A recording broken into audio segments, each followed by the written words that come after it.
मसीह का प्यारा वचन, ये है वचन प्यारा। परमेश्वर के धन्य नाम की महिमा हो। प्रभात मनन के सत्र 2613 में आप सभी का बड़े प्रेम के साथ स्वागत करता हूँ। आइए आज के मनन के लिए हम पढ़ते हैं यूहन्ना की पहली पत्री अध्याय 5 पद 16। यदि कोई अपने भाई को ऐसा पाप करते देखे जिसका फल मृत्यु न हो तो विनती करे और परमेश्वर उससे उनके लिए जिन्होंने ऐसा पाप किया है जिसका फल मृत्यु न हो जीवन देगा। पाप ऐसा भी होता है जिसका फल मृत्यु है। इसके विषय में मैं विनती करने के लिए नहीं कहता।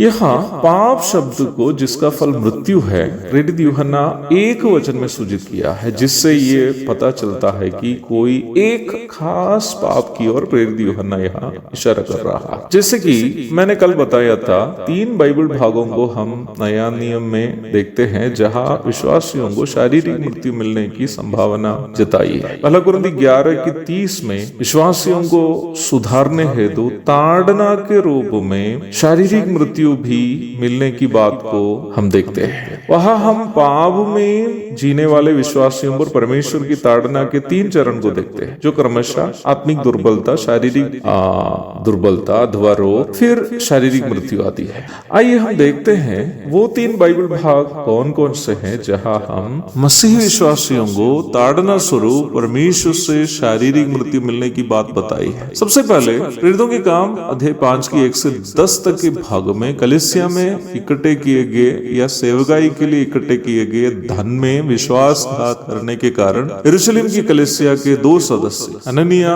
और सफीरा जो दंपति थे शारीरिक मृत्यु के अधीन हो जाते हुए हम देखते हैं। इस भाग में पाया जाने वाले पाप को हम कलीसिया के संबंधित आर्थिक बातों में विश्वासघात अथवा unfaithfulness in financial matters related to the church करके बुला सकते हैं। पुनः पहला कुरिन्थी 5 की 1 से 5 तक के भागों में पारिवारिक जीवन में विश्वासघात करने वाला एक विश्वासी को शरीर के विनाश के लिए शैतान को सौंपने का आदेश प्रेरित पौलुस देते हुए हम देखते हैं। पौलुस वहाँ ये भी कहता है कि उसकी आत्मा प्रभु के दिन में उद्धार पाए, अर्थात उसके पाप के कारण उसका शरीर का नाश होगा, परंतु वह उद्धार पाया हुआ व्यक्ति होने के कारण उसकी आत्मा नरक नहीं जाएगी। यहाँ सूचित किया गया पाप को पारिवारिक जीवन में विश्वासघात अथवा अनफेथफुलनेस इन फैमिली लाइफ करके बुला सकते हैं। तीसरा बाइबल भाग पहला तीमुथियुस 1:20 है, जहां हम देखते हैं कि प्रेरित पौलुस इफिसुस के झूठे शिक्षक जैसे हुमेनियुस, सिकंदर आदि को जो अपनी झूठी शिक्षाओं से कलीसिया को कमजोर कर रहे थे,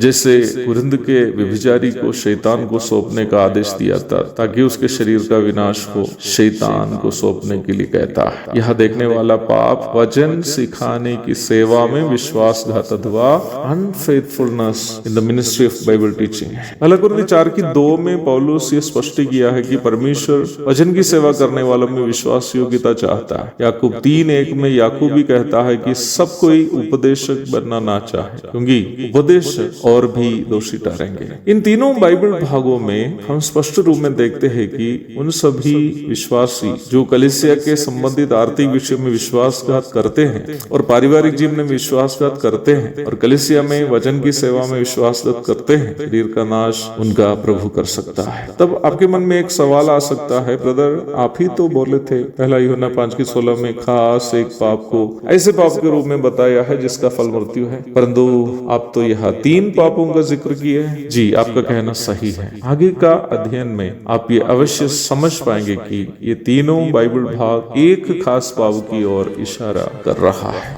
एक और शुभ दिन की धन्य कामना के साथ आज के मन में समाप्त करता हूँ। प्रभु आप सबको आशीष दे। आमीन।